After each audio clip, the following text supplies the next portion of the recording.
Joining me right now is Congressman Adam Smith of Washington State. He attended the meeting as the ranking member of the Armed Services Committee. Congressman, I appreciate you being with us in terms of what you can say about what you heard. What did you learn this evening?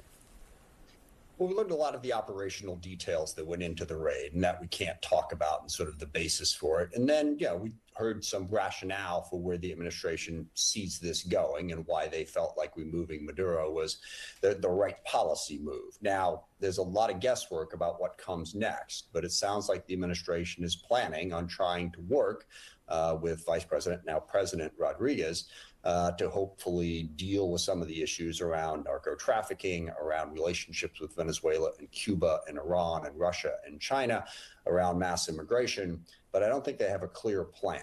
And I also think that when President Trump says that we're running Venezuela and starts talking about how we're doing this for the oil, that really undermines the ability to have any sort of effective transition, because the people of Venezuela don't want to be ruled by the United States of America. That was one of the things that brought Chavez and Maduro to power in the first place, was them standing up to an imperialistic power trying to force our will on them.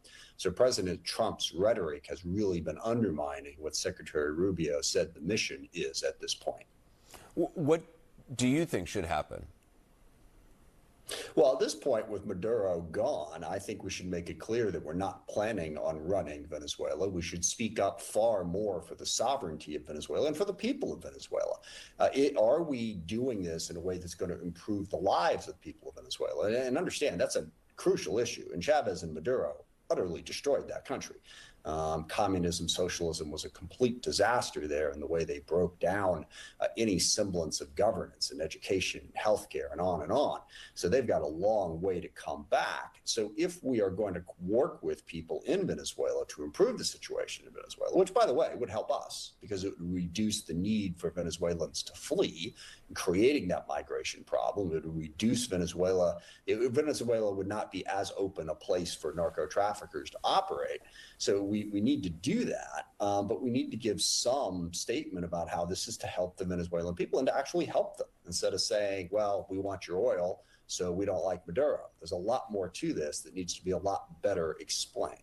If this is about oil and the new government in Venezuela, run now by the former vice president, agrees to give whatever oil is wanted or whatever business setup the Trump administration wants, and the dissidents, the opposition figures who are now imprisoned and have been imprisoned by Maduro, all these people who are in jails in Venezuela, people who have been tortured, will that all just remain in place? We don't know at this point, and President Trump has not made that clear. And again, there's been no statements about those people that you just mentioned, and freeing them and improving the lives of the people of Venezuela. So we don't really know where this goes at this point, and that's what is deeply concerning about what the plans are in terms of, okay, Maduro is gone, but where does Venezuela go from here, and how does it impact the region? President Trump said in an interview with NBC News that he wouldn't need lawmakers to act in order for him to send American troops back into Venezuela. And when asked if any lawmakers had advanced notification about Saturday morning's raid, he said, I don't want to get into that, but people knew. What's your response? Yeah, well, that's one aspect of this. And consultants and pollsters and everybody tell me not to talk much about this because we have to talk about how this impacts the American people.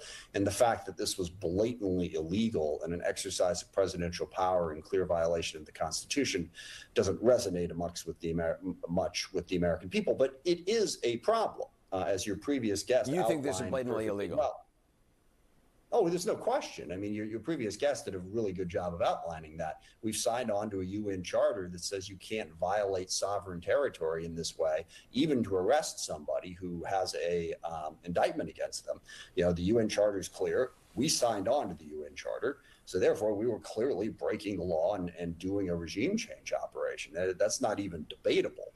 And President Trump's contempt for that law does undermine any sort of legal action going forward. Across the globe, we increasingly send the message, the law is just a matter of convenience, do what you want. So I think that's a problem. But to answer your question most directly, no, the President of the United States does not have the right to put boots on the ground in Venezuela without congressional authorization.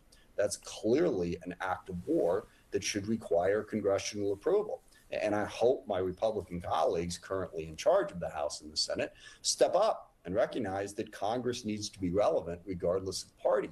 And they've done too much in the last year of simply letting Trump do whatever he wants, whether it's on spending or tariffs or the use of the military domestically or the use of ICE, on and on. Congress needs to reassert its authority, and I think we need to put pressure on Republican leadership to do that.